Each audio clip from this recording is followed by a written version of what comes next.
Good afternoon, everyone. I'm Stefan Pape here in a surprisingly sunny London, and I will be moderating two of today's fascinating panels at the annual Ouchy Film Awards. A reminder before we start that I am English, so apologies in advance if I get any pronunciations wrong. That's just what we do.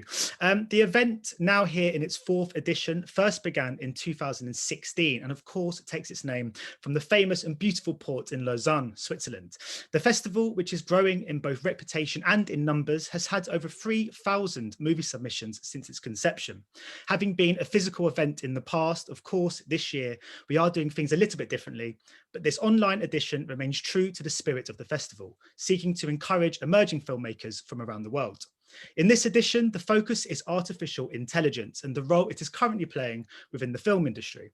To give you an idea of what else is in store today, we will be hosting 3 panels on this very topic, before we finish our proceedings with an awards ceremony hosted by the wonderful Ana Maria Montero, where 4 awards will be given out, one of which is an AI award for Best Screenplay, which is an experimental and somewhat groundbreaking award that the jury came to a decision on based on AI results.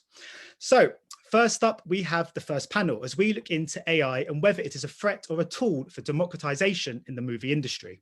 Following that, we have a second panel on investing in the movies by relying on AI, before we end on a final panel concerning acting in the new digital age, before, of course, we begin the awards ceremony at 6 p.m. So for this first panel, we will explore whether the use of artificial intelligence is something the industry needs to be wary of, or if it's something to embrace and to be excited about. Is it accessible? Is it a threat? Hopefully not enough of a threat that I was hired to take this job today, because next year the event could well be hosted by R2D2. Joining us for what should be a really fascinating discussion, we have some brilliant and diverse minds. First up, we have Pierre-Adrien Erlet. Pierre-Adrien leads Play Suisse, a public service national streaming platform of SRG SSR. In what has been a decorated career, he has worked with international management consulting firm Arthur D. Little as a consultant, senior advisor and media expert. Pierre-Adrien is also a producer, writer and director for film and TV, with credits that include TV series Station Horizon and the feature film All That Remains. So thank you for joining us today, Pierre-Adrien. Thanks for having me. No, thanks for coming. Joining him, we have Professor Sabine Sustrunk, as she heads the Images and Visual Representation Laboratory in the School of Computer and Communication Sciences at École Polytechnique Fédérale de Lausanne. In short, the EPFL, which I should have just said that. Between 2015 and 2020, she was the first director of the Digital Humanities Institute at the EPFL. Sabine has published over 200 scientific papers, which is 200 more than myself, and she holds over 10 patents. She is the president of the Swiss Science Council and a member of the board of the Swiss Broadcasting Corporation and a member of the board of Largo Films SA. That's quite some career. Thanks for joining us today, Sabine. How are you? Thank you. Very well. It's a pleasure. Thank you. And next up, we have Jan Fantel, an experienced film producer who comes from a family with the movies in his blood. Jan grew up on a movie set and is now continuing to work in such an environment with some impressive credits to his name. He has produced films such as Beyond the Sea, starring Kevin Spacey, John Goodman and Bob Hoskins, amongst others, and also Tristan and Isolde and Spartan with Val Kilmer. He has even directed Sesame Street, which makes me incredibly jealous to know that he has actually met the real-life Bert and Ernie. Thank you for coming today, Jan. How are you today? Thank you. I'm very well. Thank you for having me. The final member of the panel today is Sami Arpa, who is the founder and CEO of Largo, a Switzerland-based company that provides data-driven intelligence to the audio-visual industry, giving him a real authority on the subjects being discussed today. He is a computer scientist and film director, and of course, the president of these very awards you are joining us for today. So Sami, I was going to say thanks for joining, but really I should say thank you for having us today. Yeah, thank you very much. Thank you very much for moderating, and thank you for the intro. No, it's fine. And a quick reminder, by the way, before we get started, that at the end of this panel, we will have time for a few questions from the audience. So to those watching, please do feel free to join in with the discussion. And if you have any questions you'd like to ask, type them in the Q&A function, which you can see at the bottom of your Zoom box, and at any point across the next 40 minutes. And be sure to just write your question and say who the question is aimed at, and I'll hopefully get round to asking as many as I can later on. So my first question, and and finally time to let somebody else speak other than myself, is focused really on how each of our panelists use AI in their current profession to give us a better idea of their personal experience. So Pierre, Adrian, I will start with you. How do you use AI for recommendation systems on Play Suisse? So as of today in Play Suisse, we haven't really finished our journey, or we aren't that far in our journey with AI. We actually are at the very beginning, because this is really new terrain for the public service broadcaster SRG, and we are, I would say, one of the first projects that really make the use of those technologies today. What we have done with such tools is, for example, extracting key visuals from a large amount of titles, where we focused on having a higher quality image and displaying titles for every key visual, for every language, in order to drive the decision process of the users. So we have a specific tool that we use to extract those key visuals from the titles, from the assets. We are also using recommendations. I mean, we are basically recommending content based on rules mostly. Whether we are using already the full depth of AI tools in order to recommend, I couldn't say so, but we're working on it.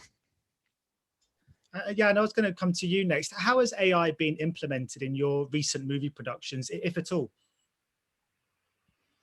Yeah, it is indeed. I think I have the honor of being a guinea pig for the last 14 months, and used more than 25 countries. I'm aware I can never know what is the actual state of the opportunities of casting and storytelling in each of these countries. So I'm using it as a tool to focus on the story, on the strength, and on the sweet points. And it helps me to focus on sometimes the stories are written or introduced by me, sometimes are introduced by other writers and directors. So it helps me to focus on the core of the movie, because it leads me with questions, so I can easily do what I normally was doing by sitting over a script and making notes. And so it helps me really to focus. And we're using it we're using it as a casting helping tool. I think it's not there yet, but the advantages I always can call back and say, but it doesn't work the way I want. And Sammy and his team explaining why it's not working the way I want it, or the technical crew tries to make the AI learn. So I think for us, it's for the last more than 1 year, it's a strong idea and vision, which we are using, knowing that we are guinea pigs. Thank you. Sabine, I was going to come to you, sort of the same sort of question, really, except looking at the application of AI in digital photography and digital humanities. Okay, so there's actually two aspects to it. So when we talk about AI and visual computing, we primarily talk about the absolute progress and the increase in capabilities that the neural networks brought us. And so there's two things to it. There's the pattern recognition. We just heard Jan a little bit and Pierre Adrian talking about that aspect of it. But there's also the image reconstruction aspect of it. You take an image and you try to make it better. And so image restoration, image reconstruction, it can go from a simple tools, which we've all had to do, of noise removal, demosaicing, all this, simple, if you will, traditional image augmentation or image restoration, to now, of course, the totally new GAN-enabled technologies where you can take out of noise, create a new image that looks photorealistic and has never existed before. And so you all might be familiar with this with the deep fakes, But there's also, but it's not just deep fakes. It really is that you can create out of noise scenes that have never existed before and that are photorealistic. And I was going to come to you, to Sami. I mean, to tell me about how AI, how you, well, all about Largo really, and what you do, and how the application of AI in movies through at Largo.ai. Yeah, so our vision, once we started to that, was providing some assistance tools to movie industry to increase their comfort, and then provide some tools also to de-risk for the financial targets, but still putting at the center the human creativity. The goal was not to replace that. And today, I think Largo AI has came to a good maturity level with that targets. And what we do in practice, we analyze content, first of all, and the type of the content. It can be a screenplay or it can be a video. AI has the capacity to understand from both. And as a value, what we provide to movie makers, first of all, content insights, to provide different angles to see your content with an in-depth analysis. And the other segment is the casting, the character analysis and casting propositions along with that. And finally, the financial part. Together with the content and your packaging, where can you go with this film? So we try to provide answers by using AI to producers, distributors, financiers, and filmmakers in general. Yeah, following on from that, Sami, I mean, you know, filmmaking and creativity is so often about freedom and about spontaneity. Is that at threat due to the rise of artificial intelligence? Well, it depends how you use it. So also for engineers, how you design it, and also for producers, distributors, filmmakers, how you use it. I can tell the way we designed it.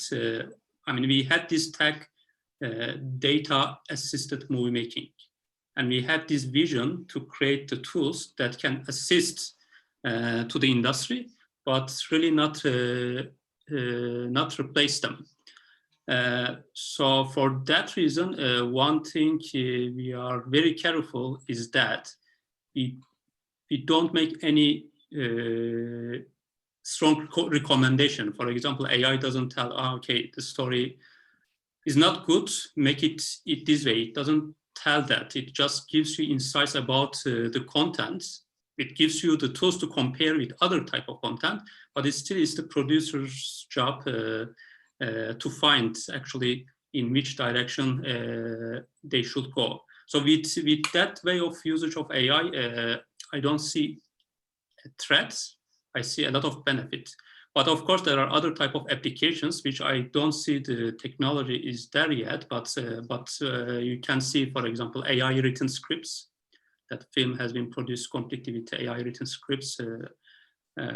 Or maybe in the future even shooting with AI, that kind of things can happen. But personally, I am not for it. And then I think the technology is also not there. So I guess it is the kind of $1 million question, really. So I'll ask you, come to you, Jan, first. But is AI a threat to the movie industry, in your opinion? Counter question: why would it be a threat? I mean, I'm for quite a while in the movie industry, and there were so many things that didn't exist. Not even Xerox machines or computers or cell phones or smartphones or applications like to help you to budget a movie or to write a movie, to do the formats, and all these kind of technology, I personally think, pushed democratization forward. When I wanted to do my first movie, and I was already over years in the business, and I got almost everything for free. Like, actors were willing to do the movie for free. I could get the camera for free. Everything was guerrilla tactic. as you call it, if you get you call from everybody a favor, at the end of the day, they came and said, yeah, Jan, but we give you these things for free, but you have to pay the lab and you have to pay the insurance for the lenses. So I was at an amount of 80,000 Deutschmarks at that time, which made it more or less impossible to make a movie. Look at today. You need a laptop, you need an application for editing, you need a smartphone in the higher range area of 1,000 euros, and you with 2,500, you're good to go. And then comes your talent and the resilience of proving that you want to work in that business and you have a certain talent that you can work from, and that's way more freedom than every generation before that had. And if you now go into AI, what is AI actually? What could they be threatening? You always have the freedom to decide, I want to follow or I don't. I want to follow with the script advices or the strengths and weakening points that are shown to me. I have taken with my 2 last co-productions that are in AI, assisted by Lago AI. My co-producer in Canada said, no, we want to have a complete different cast. I know the names, but I don't think the AI is right. So we'll see. Maybe the AI was right. We'll see in a year. Or it was not right, then it's going to be learning. And the next time, there will be thousands of new names into that. There will be thousands of new movies be inside of the AI. I don't think technical development is a threat. It's a tool that helps you to make what you want to make. It's a question of your resilience, not of the apps. That's a great answer. Sabine, is that something you'd agree with, or do you? No, I yes, 100%, 200% even. Keep in mind, AI at this point in time cannot reason, right? It's the creator of a film who reasons to make the film. It's the creativity of the person who makes the film. What AI can do is help. It can create. It can find pattern. It can make recommendations. You're looking for somebody like X, and maybe we humans, we're limited. We, after 100 pictures, we cannot make a distinction anymore. AI can help. So. But it does not reason. Creativity, and on top of it, creativity is so personal. Creativity is breaking the rules. And AI tells you the rule. You as the filmmaker are going to go and break the rules, and that's going to make the good films. But if you have an assistant who actually shows you the patterns and the rules and whatever you can do, then you can only be more creative. So 100% agree with Jan. Just to throw that back to you, Jan, have you met much resistance so far in the film industry from people that are reluctant to use AI? I'm talking about it, as I said, since about 14 months. Yes, they are surprises.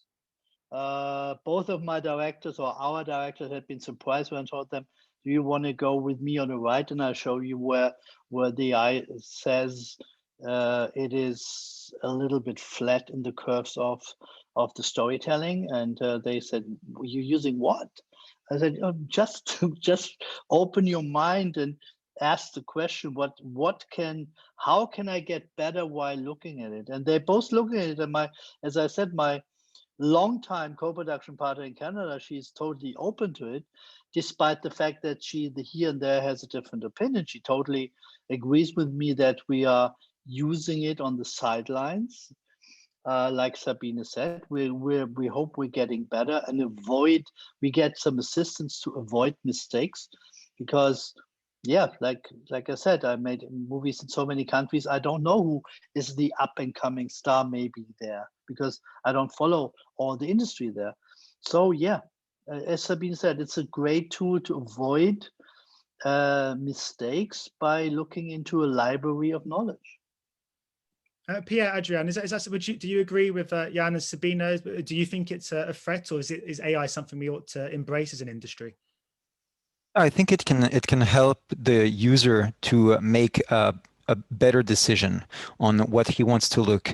In the case of Play Suisse or every streaming platform, you're just seeing the tip of the iceberg, right? In terms of the catalog. So you're exposed to 50, 100 titles at a given time, but under that there is thousands of titles, and out of these thousands of titles, how do you choose which one you're going to expose to the user? And how can you optimize that in a way that there is a higher chance that this user is interested to what he is exposed to? So I think that there is a lot of potential from where we're at today, with PlaySwiss, which is basically really starting our journey with recommendation. We are still editorializing a lot and curating a lot of what we're showing on the homepage. But over time, we will include more and more recommendation, and we will hopefully also make good use of machine learning to identify patterns, to identify also links between content. For example, we can say, connect that also to our CRM systems and identify the number of users who watched a film also watched another film, and then address that proportion of the user that didn't watch that other film and suggest it in front of them on their homepage. And I think this kind of tool can help us to be a better platform and make the best use of the technology to the benefit of the user. In the end, he will always be the last one who makes the choice of watching or not. What we're here to do is to support that decision process.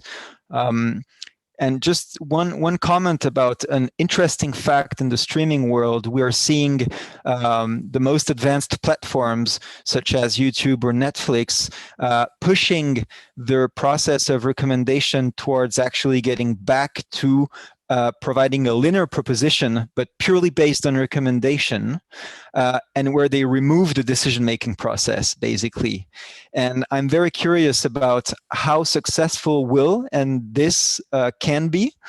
In our case, we still want, I think, to leave the last mile of making the decision to the user, still exposing him to what's most interesting for him. Yeah, so following on from that, because, some people do complain, if they're watching the likes of Netflix, they can get trapped, can't they, by certain taste clusters, by their recommendation system. So how to make this more democratic, allowing users to discover new stuff while at the same time keeping them happy?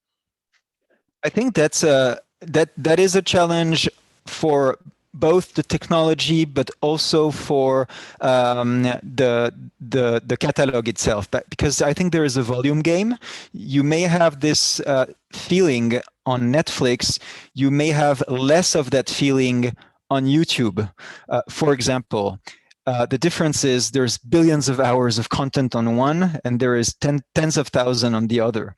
I think from my experience, I am able, when I watch YouTube, to, in a given vertical or a theme, let's say mountain sports, YouTube is able to provide me with such a great diversity of content in a specific vertical that I feel that I'm never bored of what is given to me.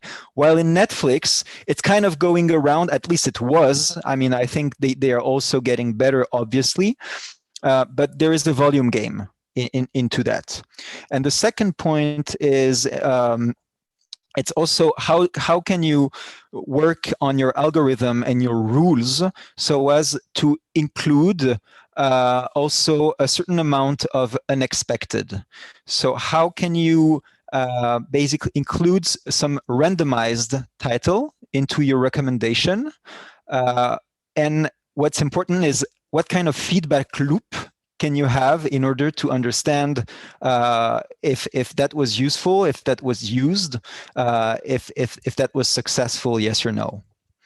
So all of these are open questions to me. What we do at PlaySwiss today, for example, we already balance our recommendation in a way to expose our users in Switzerland to a diverse lineup of content coming from the different linguistic regions, because otherwise he would easily be trapped in his own language. So being exposed to only French-speaking language for a Swiss Romand, or to a German-speaking language for a German-speaking Swiss user. And so we're already doing that, putting proportions of each language into our recommendation lanes. Right. Sabina, just talk about look at this from a scientific point of view. How can science help the movie industry further in the coming years? I mean, could AI, do you reckon it could ever create a movie? Okay, let me. That's the second question. The first one, what we can do is we can create tools that are more intuitive, and in other words, semantically more meaningful. Let's say, Jan was totally correct, right? Now you can take a smartphone, you can take a laptop with an editing program, and you can edit your film. You still need to have the talent to do the film, right? But you can do that where before you needed, I don't know how much expensive hardware. But can we make the editing tool even more intuitive? That you're basically sitting there and going like, okay, you know what? That color balance on this scene should actually be more representative of that scene. And you talk to the computer and it's automatically done. And that's what we call semantic editing. And that is still very, very difficult, right? You still may have to basically kind of go backwards and forwards and use your levers and try to fit this. So these kind of tools that become more creatively or semantically meaningful, that's what we can do. Now, can AI ever create a film? Well, we already do, right? Think about the deepfakes. But what you don't have to forget, there's always a person behind it, right?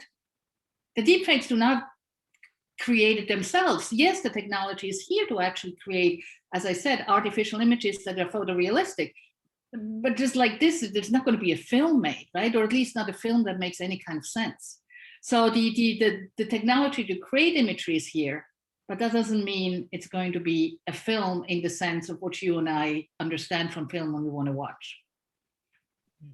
And Sami, I was going to come to you as an AI provider to the movie industry. What are the biggest benefits that you use? I mean, how can AI become a democratization tool? Yeah, I mean, I think this is one of the questions we get really a lot in the industry. Many people fear that AI will trap us into certain patterns. If the producers, the filmmakers, they use a lot AI, they will just start to create certain films with certain recipes that repeat itself all the time, which we complain at this moment for recommendation systems, right? In Netflix you can get trapped over certain type of the film as a recommendation system. So the same danger maybe can happen also from the film production side. But here, I think we should first look what is happening in the industry already. If you look at Hollywood, which is the main driver of the industry, making the biggest commercial movies, they already have their own recipes. And then they always repeat these recipes and really very structural patterns that they really try to apply. We can see like 10 different versions of the same kind of recipe, same kind of pattern. In that manner, we think, I mean, AI can actually open this variety, increase this variety of the recipes for the films. Because a human, once they define a type of the pattern that will be successful, they bring this with their limited experience. So how many films a human can watch in his life. So with overall this experience, they can create some kind of patterns which may be supported by other industry professionals as well. But the thing with AI, you can get like 100,000 of the films analyzed at the same time, and then it might help you to discover some kind of film patterns recipes that might really work for you, but it will be impossible for you to discover because you don't have the power as a human to watch all this film, to get to analyze them, to look at their relationships. And this way, actually, we often call AI a magnifier, because it really helps you to discover the things maybe you wouldn't discover with your own experience. And I also have one very specific example with some case study that we did recently to show you how AI can increase the variety.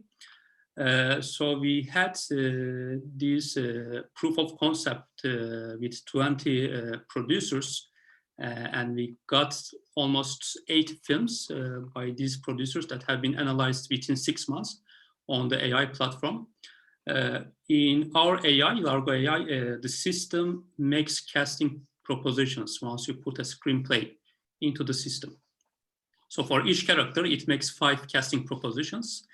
And if we take the top 3 characters from each screenplay from these 80 movies, we checked the total number of actors, different actors that have been proposed by AI. And this was over 1,000 actresses for 18 movies. And actually, this is a good indication the level of variety is AI bringing. Because if you look at the industry, for many films, we see these repeating actors, actresses.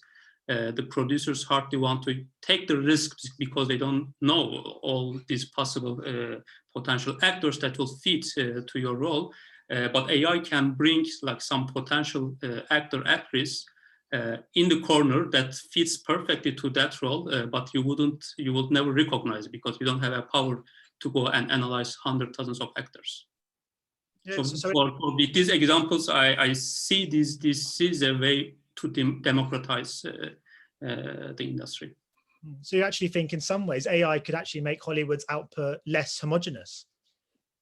Yeah, exactly. I mean, at this moment it's so structured, and also it gives the you don't have to be a very big producers to understand these patterns or to have access to these patterns, because we have some producers, they are very reserved, they have their own formula, of course they don't want to share it anybody, it's like their intellectual property, but this kind of tools, it makes also accessible to anybody to really to be able to create their own kind of patterns by using AI.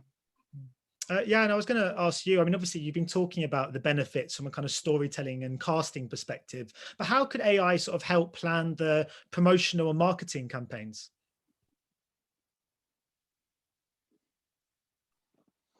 I'd like to add something to the question before. I mean, Hollywood is not the enemy. I mean, Hollywood is a mass, a machinery, industrial mass production for the masses, as well as singular movies for others. I mean, there always was, Hollywood is mass production as well as exception.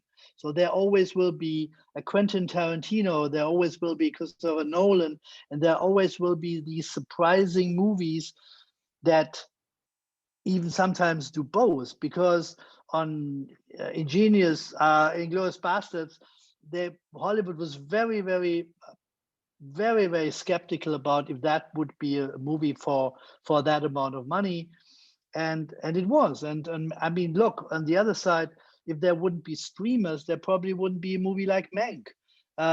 So there's not one bottle tag with Hollywood, and that's the enemy of democratization. The city is the melting pot in the world next to Bollywood and to China, meanwhile. But it's a melting pot when people meet, and there always will be, yes, there always will be the burgers equivalent to the burger joint next door, and there always will be something from the farmers market, and I will not change it. I think again it's a tool in the hand of somebody who wants to make movies. And if, let's say, Quentin Tarantino would decide that he wants to try out how he can work with AI, it probably would help him to make another movie, a different movie. Who knows? And there will be one of the next Tarantinos using AI. That's because they are born with it and they will use it. I'm certainly sure for it. In terms of marketing in the independent market, it'll come slowly by slowly that sales agents, international sales distributors, who are probably one of the most conservative element in our industry, because they asking the directors and the producers, can't you take a name that resonates with me? Because if it resonates with me, in Cannes it will resonate with the buyers, and then it will most probably resonate with the audience. So once we're getting AI onto a level that the international sales world will work with it, that will create a new value of synchronization between the making of the movie and selling of the movie, and even maybe pre-selling, depending on where we're going with our pandemic situation, and opening of the movies, certainly. In terms of advertising, I have no idea, honestly. Thank you. Well, I think we've obviously only got 5 minutes left, so we're going to take some questions from the audience now. The first one up there by Alberto Mejia is, are any universities working in how to use AI in this kind of projects? I might in a communicational way, and I think that question was for Sabina. Yeah, absolutely. Right. I mean, in many universities, even there's always, there's always the kind of thing to see, how far do you go towards the application side? But the fundamental technology that are used and afterwards, or that can be applied for this, there are quite a few universities who actually work on this. Machine learning, which is a form of artificial intelligence used to, do data analytics, is everywhere. And how about, well, it's up for anyone to answer this one really, but what about the actors who have never made these movies? Does AI need a base to see them? Is that how this works? Well, maybe I can answer what we do on Largo AI for this kind of actors. It's a very good question, actually, because as AI has less data, it becomes less confident. And this is the case also for the actors. To propose an actor, AI has to know about this actor. So just to be a bit more specific, normally we have 1,000 attributes to define the content, to define characters and also actors. So AI looks the relevance of an actor to these 1,000 attributes by analyzing his or her previous movies. So if it doesn't have these previous movies, so it doesn't have a base, actually, that's true. But we work on some solution to overcome that. Actually, this problem, it's the case also for the casting agencies. So for a casting agency, let's say, to analyze an actor, okay, so they might be watching their previous films, and then they also interview, and then they look at the resume demo reels. So we don't do at this moment this interview and demo reel part. So what we think in the future, we can potentially learn also these resumes and demo reels to create a profile with for these actors, again with AI. And hopefully, yeah, we will release this in close future. And Pierre-Adrien, did you have anything to add to that question from Basir? Yeah, a quick comment. It's based on my experience as a producer and filmmaker. When I made the film Station Horizon, we were looking for a lead actor, and we ended up selecting a lead actor for exactly the opposite of a role that he used to be known for. And we thought it was actually quite interesting to take this actor who is known to be really the good guy and the good cop in general, and make him the bad guy and the rebel in the film. And it actually worked out very well. He enjoyed it so much. And I wonder if we would have relied on a tool, he would have given actors with a pattern of being the bad guy, being the rebel, and so on, rather than the other way around. And we've only got 1 minute to go, but Sabina, have you got something? Let me just say, but that's exactly what AI can help you, right? That's exactly when you can say, you can not just find similarity, you can also find opposites, right? So that's Pierre-Alain, you mentioned that before, that you want to show something opposite. It's, at the end, there are mathematics behind it. You can calculate opposites.